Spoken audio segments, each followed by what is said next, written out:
Hello everyone, welcome to online prep. I hope आप सभी लोग बहुत अच्छे होंगे और आप सभी लोग जो भी क्लासेस आप लोगों को प्रोवाइड की जा रही हैं उसके नोट्स भी बना रहे होंगे।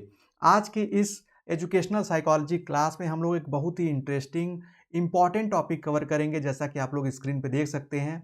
अधिगम या सीखने का मनोविज्ञान, साइकोलॉजी ऑफ लर्निंग। आपको बता दें, ये एक ऐसा पोर्शन है, एक ऐसा टॉपिक है जो कि न सिर्फ आपके बीएड, बीटीसी, एमएड में, बल्कि आप जब टीचिंग से रिलेटेड जो एलिजिबिलिटी टेस्ट होते हैं, चाहे वो सी टेट हो, यूपी टेट हो या किसी अदर स्टेट का टेट हो, और गवर्नमेंट जॉब का जो टीचिंग से रिलेटेड है उसमें भी आता है। आप लोग सिलेबस देख सकते हैं। तो इसलिए इसको बहुत ही आप कह लीजिए कि समझ के, बहुत इन चीज़ों को नोट करते हुए देखिएगा और क्लास को एंड तक तो ज़रूर देखिएगा। आपको बता दें, क्लासेस थोड़ा-सा लेट हो जाता है आने में, लेकिन हम लोगों की कोशिश है कि एज़ सून एज़ पॉसिबल चीज़ों को रेगुलर कर दें, जिससे कि आप लोगों को रेगुलर क्लासेस मिले। और ये आप लोग मैच करा लीजिएगा कि आपके किस पेपर में ये पोर्शन है। एक बार मैं आप लोगों को क्विक प्रीव्यू दिखा दे रहा हूँ कि हम लोग इस क्लास में क्या-क्या पढ़ेंगे। सबसे पहले हम लोग पढ़ेंगे कि अधिगम लर्निंग जो है इसका मीन क्या है, अर्थ क्या है। उसके बाद क्लासेस बाइलिंगुअल होंगी, तो जो भी स्टूडेंट्स बोलते हैं बाइलिंगुअल के लिए, वो परेशान नहीं होंगे। जहाँ चीज़ें नहीं भी होंगी तो मैं कोशिश करूँगा आपको बाइलिंगुअल चीज़ें एक्सप्लेन कर सकूँ। उसके बाद हम लोग डेफिनेशन जानेंगे, जैसे कि हर बार जानते हैं। उसके बाद हम लोग इसकी प्रकृति और विशेषताओं को जानेंगे, जो कि काफ़ी इम्पोर्टेंट है। इसको स्टार्ट करने से पहले मैं एक बार आप लोगों को पिछली क्लास याद दिलाना चाहूँगा, जिसमें हम लोगों ने साइकोलॉजी ऑफ टीचिंग पढ़ा था कि शिक्षण क्या होता है और शिक्षण के अर्थ, उसकी परिभाषा और भी प्रकृति और विशेषताओं को पढ़ा था। अगर आप में से जो स्टूडेंट उस क्लास को नहीं देखे हैं, आपको इस वीडियो के डिस्क्रिप्शन में उसका लिंक मिल जाएगा, जहाँ पर आप उसको देख पाएँगे। आज की क्लास को शुरू करते हैं एक बहुत ही इंटरेस्टिंग तरीके से। सबसे पहले अगर मैं आपसे कहूँ व्हाट इज़ लर्निंग, तो सबसे पहले आप जान लीजिए, लर्निंग जब आप बीएड कर रहे हैं या आप इस कोर्स में आप कह लीजिए कि टीचिंग रिलेटेड कोई भी कोर्स कर रहे हैं, टीचर बनने के लिए आपको इस वर्ड को ध्यान रखना होगा। इसको साइकोलॉजी टर्म में अधिगम कहते हैं, किसी भी चीज़ को सीखने को। हालाँकि हम बोलचाल के भाषा में, आम जनजीवन में हम लोग यूज़ करते हैं सीखना, सीख रहा है, सीखते हैं, लेकिन अधिगम और सीखने में कोई अंतर नहीं है। इसमें कभी कन्फ्यूज़ मत होइएगा, आगे चीज़ें दोनों मिलेंगी। अब अधिगम है क्या? जैसे ये देखिए, लर्निंग जो है, ये टू लर्न, सीखना, वही है। और इसमें कहीं ऐसा नहीं है कि ये इस शब्द की उत्पत्ति कहाँ से हुई है। ये सिंपल इंग्लिश का वर्ड है। अब हमें ये जानना है कि लर्निंग कहते किसे हैं, लर्निंग का मीन क्या है। सबसे पहले अगर मैं दूसरे पॉइंट की बात करूं, नए ज्ञान को अर्जित करना, to acquire new knowledge is called learning. अब अगर आपको एक शॉर्ट में डिफाइन करना हो, हालांकि ये कंप्लीट नहीं होगी डेफिनेशन, लेकिन डेफिनेशन ना कहकर मीनिंग आप कह लीजिए, तो आप ये कह सकते हैं to acquire new knowledge is called learning. नए ज्ञान को अर्जित करना, ज्ञान जो है आप उसको अर्जित करते हैं, इसको एक्वायर कहते हैं, एक्विजिशन कहते हैं। आप जैसे डिग्री आप परस्यू करते हैं, उसी तरीके से नॉलेज को आप एक्वायर करते हैं, सीखते हैं, जानते हैं, अर्जित करते हैं, मतलब अपने पास इकट्ठा करते हैं, ऐसे आप समझिए। तो जब भी आप नॉलेज हो गया या लर्निंग हो गया, वहाँ पे जब आप यूज़ करेंगे, तो वहाँ पे आप एक्वायर का भी यूज़ करेंगे। ये आगे मैं बताऊँगा। दूसरा, तथा विभिन्न प्रकार के एकत्रित ज्ञान, अब डिफरेंट टाइप्स ऑफ नॉलेज कह लीजिए, कलेक्टिव नॉलेज, व्यवहार, बिहेवियर, कौशलों, स्किल, मूल्य, वैल्यूज़ तथा इंफॉर्मेशन, जानकारियों को संश्लेषित करना अधिगम या सीखना कहलाता है।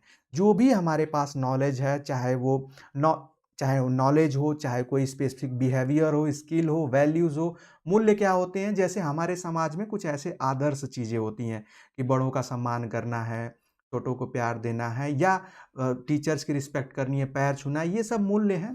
तो हर सोसाइटी में कुछ ऐसी चीज़ें होती हैं, कुछ ऐसे स्टैंडर्ड मानक होते हैं, जो कि मैक्सिमम लोगों के द्वारा वो एक्सेप्टेड होते हैं। सभी लोग उसको अपना लेते हैं, तो वो उस स्पेसिफिक जगह के लिए वो मूल्य बन जाता है, वैल्यूज़ बन जाती है। हमारे इंडिया के अलग मोरल वैल्यूज़ हैं, अलग वैल्यूज़ हैं, अदर स्टेट की अलग होंगी या अदर कंट्रीज़ की अलग होंगी। तो उस पे नहीं जाते हैं, काफ़ी वो डिटेल में हो जाएगा।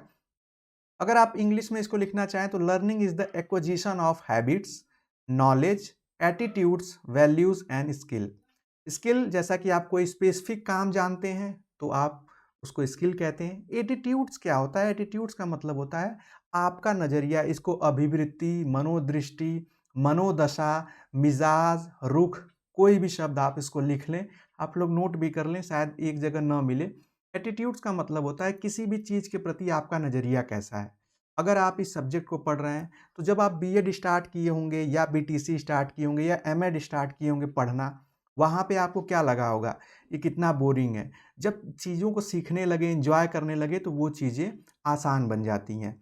एटीट्यूड्स का मतलब वो एटीट्यूड नहीं है जो हम आम बोलचाल की भाषा में प्रयोग करते हैं। आप किसी व्यक्ति के सोचने के, समझने के, बात करने के तरीके को भी एटीट्यूड कहते हैं और कह सकते हैं, क्योंकि वो उसका नज़रिया है। अगर आपको किसी का पॉइंट ऑफ व्यू अच्छा लगेगा, तो आप ये कह सकते हैं कि इसका एटीट्यूड अच्छा है, लेकिन हम लोग जो आम बोलचाल की भाषा में कहते हैं उसको थोड़ा-सा नेगेटिव ले जाते हैं, लेकिन ऐसा है नहीं, ये ध्यान रखिएगा। उसके बाद दूसरे पॉइंट में हम समझ सकते हैं कि अधिगम का अर्थ को अगर हम फिर से अगर उसी चीज़ को दूसरे तरीके से डिफाइन करें, तो अनुभव व प्रशिक्षण द्वारा व्यक्ति के व्यवहार में परिवर्तन ही अधिगम का अर्थ है। It means the meaning of learning is the change in the behaviour of person through learning and training. Learning और ट्रेनिंग से, ट्रेनिंग का मतलब क्या होता है, जब किसी स्पेसिफिक स्किल पे बात हो, आपको कोई गेम खेलना हो, फुटबॉल खेलना हो, तो कोच आपका आपको आपको टीच नहीं करेगा, उसको टीच नहीं कहते हैं। टीचिंग में क्या होता है, ऑल ओवर डेवलपमेंट की बात होती है, बहुत सारी चीज़ों को सिखाने की बात होती है। ट्रेनिंग में एक स्पेसिफिक स्किल को सिखाने की बात होती है। आई होप आप इन चीज़ों को समझ रहे होंगे। ये चीज़ें कहीं एक जगह नहीं मिलती हैं और इसके लिए कन्फ्यूज़न होगा फ्यूचर में। तो मैं नहीं चाहता हूँ कि जो भी स्टूडेंट इन क्लासेस को देख रहे हैं, वो फ्यूचर में किसी मेरे पढ़ाई गई किसी चीज़ से उनको कन्फ्यूज़न हो कि वो क्या है। इसलिए अनुभव व प्रशिक्षण के द्वारा व्यक्ति के व्यवहार में परिवर्तन। ये बार-बार आप साइकोलॉजी में सुन रहे होंगे, व्यवहार में परिवर्तन, व्यवहार में परिवर्तन। व्यवहार में परिवर्तन मैं कई बार बता भी चुका हूँ, फिर से बता दे रहा हूँ। जैसे मान लीजिए, सीखना क्या है? अगर मुझे सिंपली डिफाइन करना हो, तो ऐसा नहीं है ना कि ब्रेन में हमारी सारी चीज़ें आ जा रही हैं, हम सीख जा रहे हैं। और ऐसा भी नहीं है कि इकट्ठी चीज़ें डाल दी जा रही हैं। जैसे हमने किसी से सीख लिया, आप एक ये प्रतीकात्मक चित्र है जिसे आप थोड़ा-सा समझ सकते हैं। लेकिन अब व्यवहार में परिवर्तन क्या है? मान लीजिए एक छोटा बच्चा है, आप लोगों के घर में, आप किसी को अज़्यूम कर सकते हैं, उसके सामने कैंडल रखेंगे, तो वो क्यूरियस होगा उस कैंडल को छूने के लिए। आप बार-बार उसको मना करेंगे, लेकिन वो छूने जाएगा। कुछ भी हो सकता है, अगर एक बच्चा साइकिल चला रहा है, वो बहुत तेज़ चलाना चाहेगा पहले। जब तेज़ चलाते-चलाते कहीं गिर जाएगा, तब आप उसको धीरे चलाएगा या आप उसको ध्यान से चलाएगा। ऐसा हम लोगों के साथ भी होता है। हम किसी काम को टालते रहते हैं और सडन हमारे साथ वो काम ना होने की वजह से हमें प्रॉब्लम फेस करनी हो जाती है।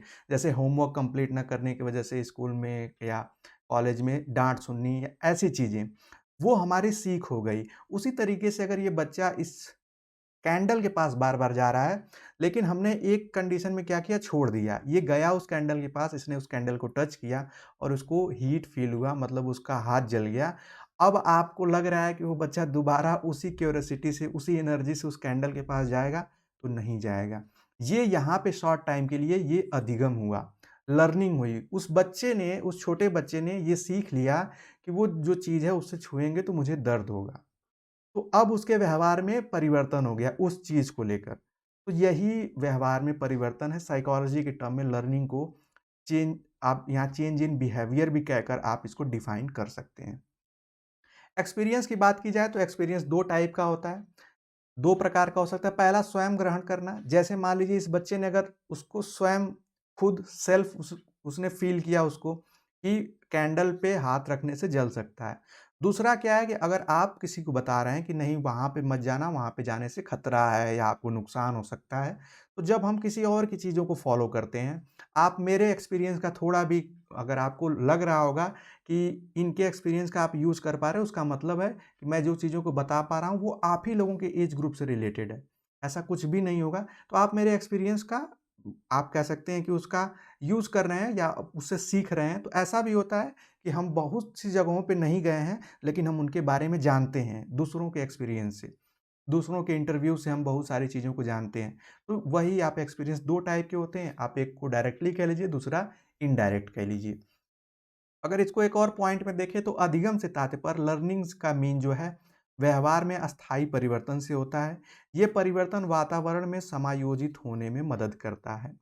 ये क्या है, इसको अभी हम लोग आगे और डिटेल में समझेंगे। शॉर्ट में ऐसे जानिए कि हमारे व्यवहार में जो भी हम चीज़ सीखते हैं, वो कहीं न कहीं हमारे मन में, हमारे दिमाग में, हमारे व्यवहार में वो चीज़ें रहती हैं। वो भले बहुत साल पहले घटी हुई चीज़ें हों, लेकिन वो बिल्कुल मतलब ऐसे आप समझ लीजिए कि वो पूरी तरीके से डिलीट नहीं हो जाती हैं माइंड से। उसके बाद ये परिवर्तन जो होता है, ये वातावरण में समायोजित होने में मदद करता है। इसका मतलब है कि अगर ये बच्चा है, एडजस्टमेंट का मतलब क्या होता है? एनवायरनमेंट के अकॉर्डिंग अपने को ढालना। अगर इस बच्चे को ये पता चल गया कि इस चीज़ के पास जाएँगे, तो इस चीज़ से हमें नुकसान होगा, तो अब हम उससे दूरी बना रहे हैं। हमारा एक एडजस्टमेंट हो गया कि जलती हुई चीज़ के पास नहीं जाना है। तो ये एडजस्टमेंट है, उसको अलग तरीके से डिफ़ाइन किया जा सकता है। जैसे विंटर का सीज़न है, तो हमारे व्यवहार में परिवर्तन हो जाएगा, हम बहुत छोटी-सी जगह में भी रह लेंगे, एडजस्टमेंट है। गर्मी होगी तो नहीं रह पाएँगे, अगर खिड़कियाँ खोल लेंगे, तो एडजस्टमेंट का मतलब है अपने को जीवित रखने के लिए, अपने को सही रखने के लिए, सही ढंग से आप जो भी वातावरण में परिवर्तन करते हैं, एनवायरनमेंट में, अपने सराउंडिंग में, वो सब एडजस्टमेंट में आता है। आगे और पढ़ेंगे हम लोग डिटेल से। इसमें कुछ चीज़ें छूट जो मतलब कुछ टर्म्स मैं नहीं बता रहा हूँ, ये इसलिए नहीं बता पा रहा हूँ, क्योंकि ये क्लास काफ़ी लंबी हो जाएगी और आगे हम लोगों को ऑलरेडी पढ़ना भी है, तो उसमें और डिटेल से उसी पे बात ही करना है। अब हम लोग डेफ़िनेशन की बात करते हैं। काफ़ी इम्पोर्टेंट है क्योंकि आपको अपने एग्ज़ाम में डेफ़िनेशन लिखनी भी पड़ती है। आप जानेंगे तो और चीज़ें नई समझ पाएँगे। वुडवर्थ की डेफ़िनेशन है, ये आप देख सकते हैं हिंदी, इंग्लिश दोनों में है, तो आप नोट कर पाएँगे। सभी लोग नोट भी करते रहेंगे। पीडीएफ के भरोसे ना बैठें प्लीज़। देखिए, वुडवर्थ ने क्या कहा है कि नवीन ज्ञान और नवीन प्रतिक्रियाओं का अर्जन करने की प्रक्रिया ही अधिगम प्रक्रिया है। इसके बारे में हम लोग जान चुके हैं। नया ज्ञान प्राप्त करना, नई-नई चीज़ों को सीखना अधिगम कहलाता है।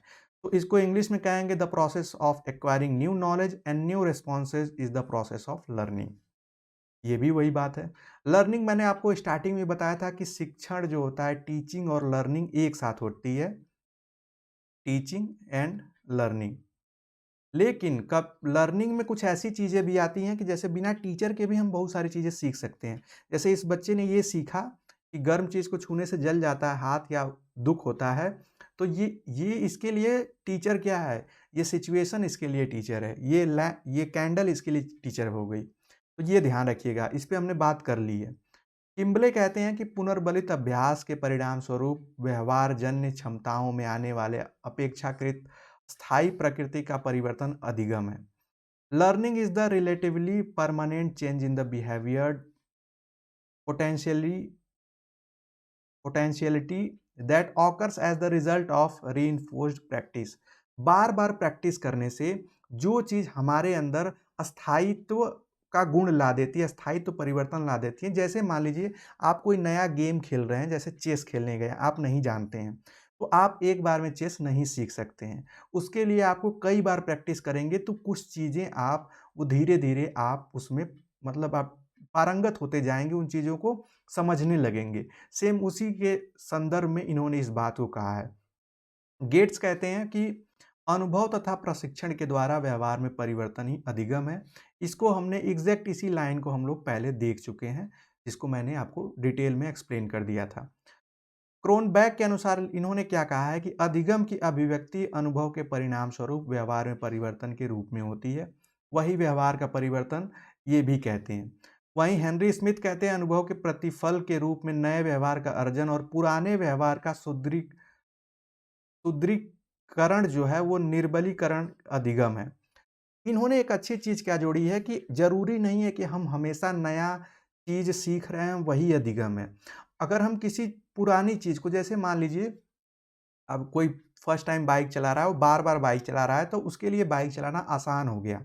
अब वो स्टंट भी कर सकता है। जो स्टूडेंट जो बॉयज़ होंगे बाइक चलाते होंगे, जानते होंगे, अब वो स्टंट भी कर सकता है।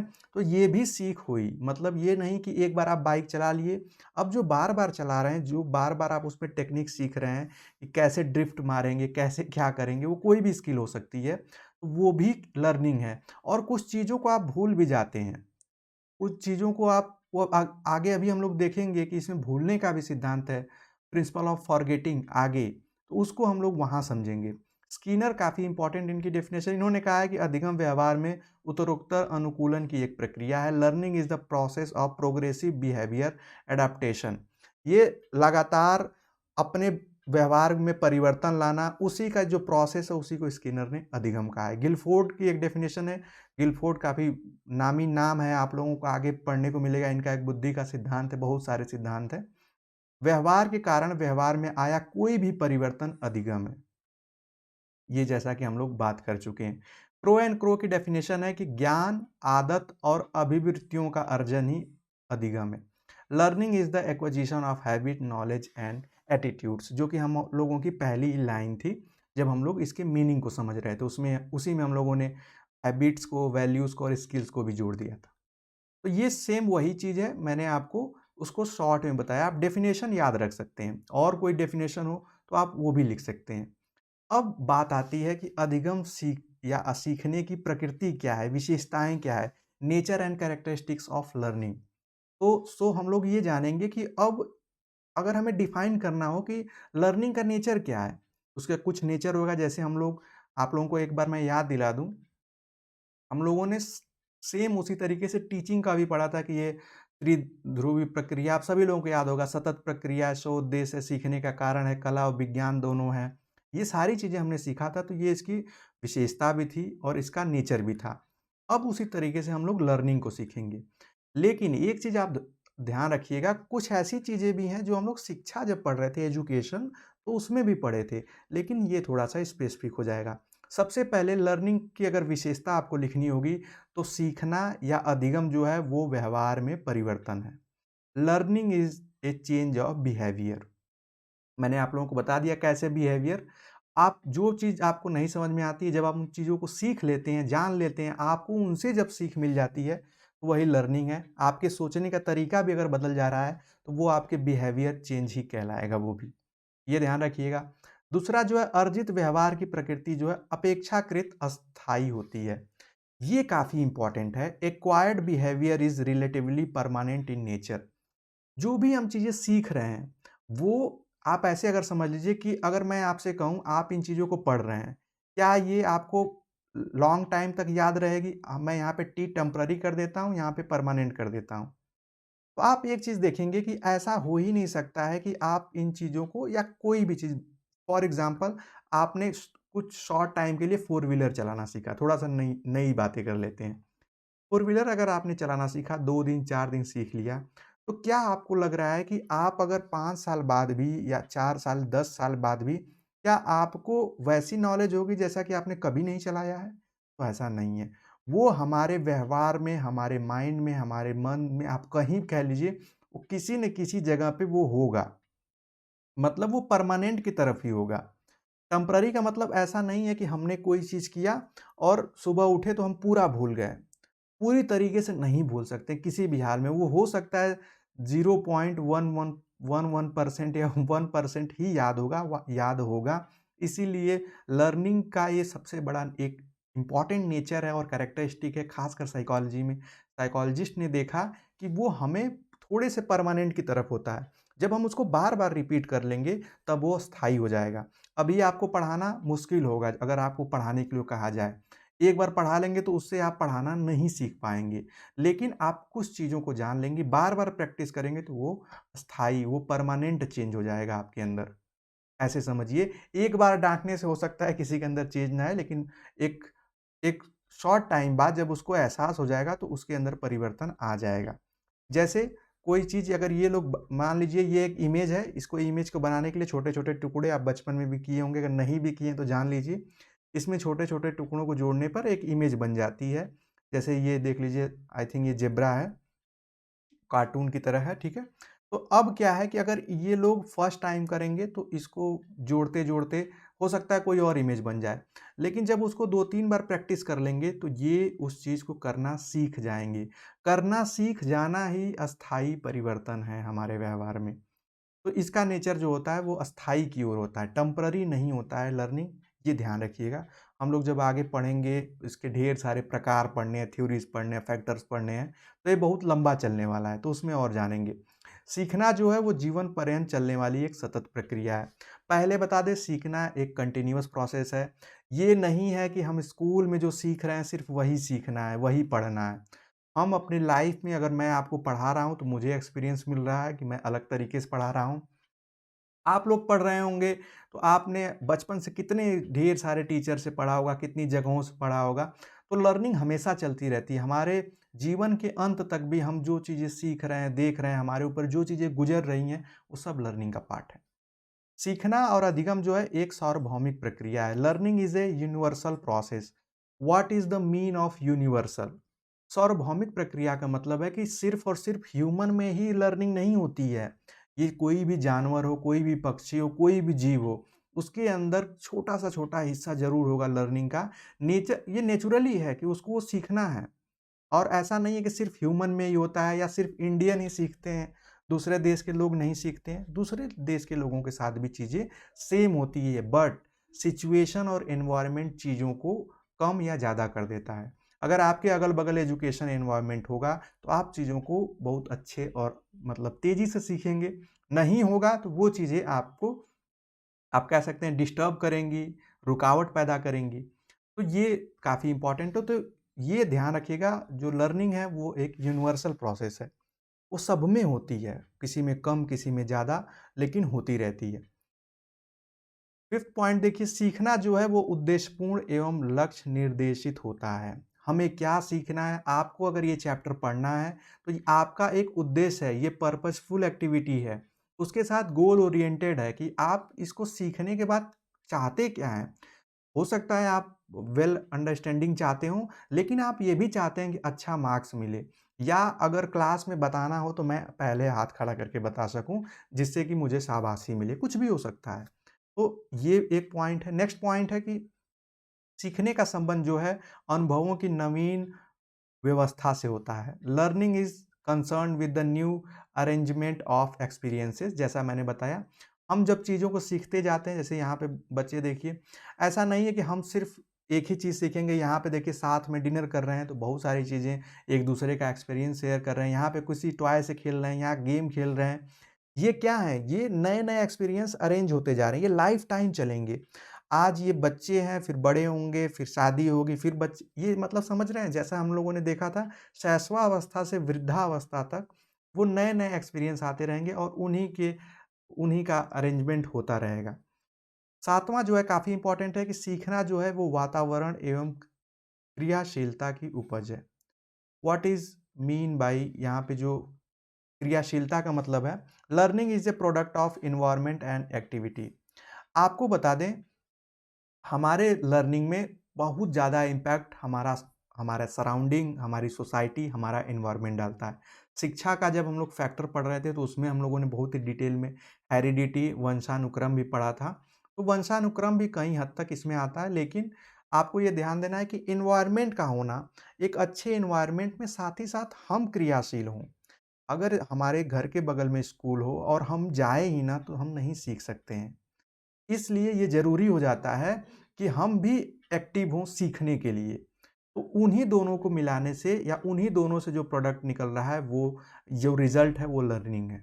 मतलब हमें एनवायरनमेंट के अकॉर्डिंग, या हमें अच्छा एनवायरनमेंट मिल रहा है, हम उसमें काम भी कर रहे हैं। जैसे आपको पढ़ने का मौका मिला, आप पढ़े तभी सक्सेस होंगे, आप ऐसे समझ सकते हैं। उसके बाद नेक्स्ट है अधिगम, जो है सहज क्रिया नहीं है। Learning is not a reflex action या इंस्टिंक्ट्स। इसका मतलब क्या है? रिफ्लेक्स एक्शंस या इंस्टिंक्ट्स का मतलब क्या होता है? सहज क्रिया पहले क्या होती है ये जान लीजिए। जो नेचुरल एक्टिविटीज़, जैसे पलकों का झपकना, ये नेचुरल एक्टिविटी है। इसको शॉर्ट काइंड ऑफ ऐसे समझ लीजिए, ये रिफ्लेक्स एक्शन है, सहज क्रियाएँ हैं। जैसे अब ढेर सारे आँसू का आना या किसी चीज़ को देखकर हँसना, मतलब ये सब क्या है? ये इसको हमने कहीं सीखा नहीं है कि कैसे रोते हैं, कैसे हँसते हैं। जैसे आँख में कुछ चला जाता है तो आँख हमारी बंद हो जाती है।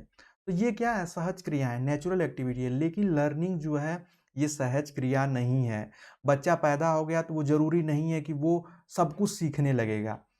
इसके लिए आपको खुद मेहनत, खुद मतलब आपका इंटरेस्ट होना चाहिए। बिना इंटरेस्ट के आप नहीं सीख सकते हैं। आप ऐसे कह लीजिए कि इसके लिए व्यक्ति, बालक या कोई भी है, उसको खुद भी प्रयास करना होगा, एक्टिव होना होगा, उसको एफर्ट डालना होगा, ट्राई करना होगा, तभी वो सीख पाएगा। और रिफ्लेक्स एक्शन का मतलब होता है कि हम जन्म लेते और हमारे अंदर वो ऑटोमेटिक जैसे हमारे बॉडी पार्ट्स बढ़ रहे हैं, हमारे ब्रेन का डेवलपमेंट हो रहा है, उसी तरीके से सारी चीज़ें बिना पढ़े हमारे मन में आने लगती, या सब कुछ हम समझने लगते, जानने लगते एक कमरे में बैठकर। तो ऐसा नहीं होता है, इसीलिए इसको कहा जाता है कि ये कोई रिफ्लेक्स एक्शन नहीं है लर्निंग। अधिगम द्वारा शिक्षण अधिगम उद्देश्यों की प्राप्ति की जाती है।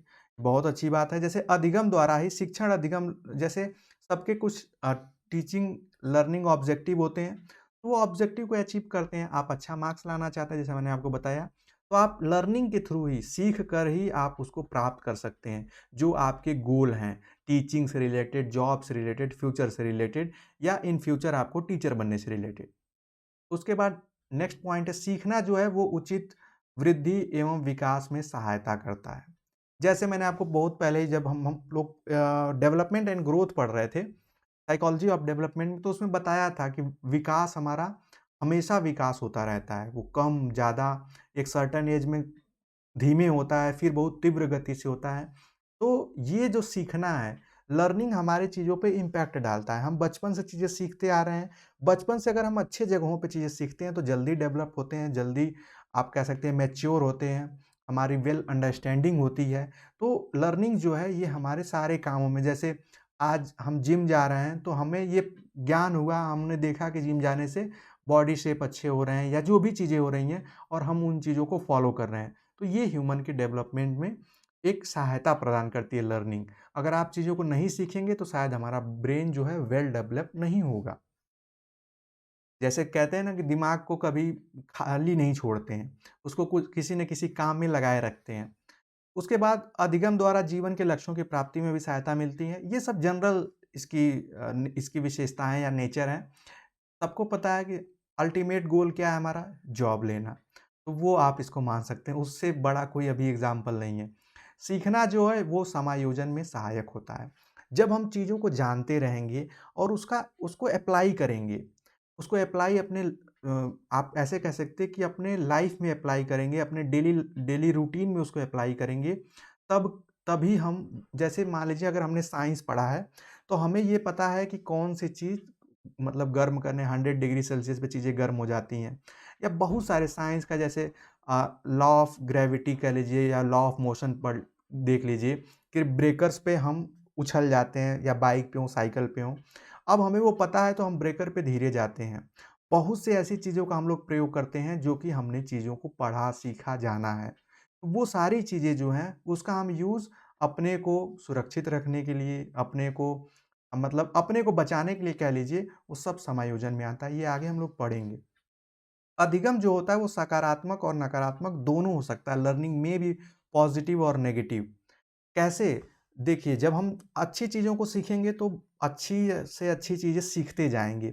लेकिन सीखना सिर्फ़ अच्छी चीज़ें ही नहीं होता है। सीखने में जो लोग बुरी आदतें सीखते हैं तो वो बुरी आदतें, जैसे क्राइम, झूठ बोलना, ऐसी चीज़ें सीखना, या झूठ बोलना तो उतना बड़ा क्राइम नहीं है आज के टाइम में, लेकिन कोई जो भी बुरी चीज़ है, बुरी से बुरी चीज़ है, वो आप उसको भी सीख रहे हैं। उसमें भी तो आप मन लगा रहे हैं, देख रहे हैं, समझ रहे हैं, उसको अप्लाई कर रहे हैं।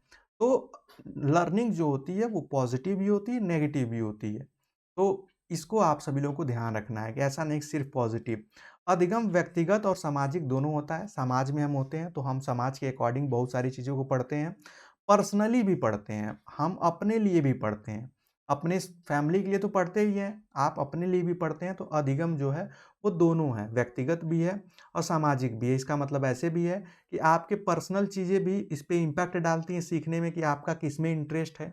अगर आपका इंटरेस्ट ही नहीं होगा साइंस सब्जेक्ट में, तो आपको साइंस अच्छी नहीं लगेगी, मैथ्स में नहीं है तो नहीं लगेगा। और समाज की भी कुछ चीज़ें हैं जो इम्पैक्ट डालती हैं अधिगम में। जैसा कि आज की इस हमने चीज़ों में देखा कि कैसे आपको मैंने यहाँ पे दिखाया भी कि लर्निंग का मतलब सिर्फ़ पढ़ाई नहीं है, वो कोई भी एक्टिविटी हो सकती है। वो पॉज़िटिव एक्टिविटी भी हो सकती है, नेगेटिव एक्टिविटी भी हो सकती है। इसमें ढेर सारी पिक्चर्स आप देख सकते हैं, ये अलग-अलग एक्टिविटी हो रही है। ये ह जो भी काम हो रहा है, अगर आप यहाँ कह रहे हैं कि ये बच्चा खेल रहा है, तो जब आप इस चीज़ को पढ़ लिए होंगे, तो आप कह रहे होंगे बच्चे का यहाँ अधिगम हो रहा है। वो सीख रहा है, यहाँ वो सीख रहा है। ये सीख रहा है, यहाँ पे ये प्लेन बनाकर उड़ाना सीख रहा है, सब कुछ यहाँ पे सीखना ही हो रहा है।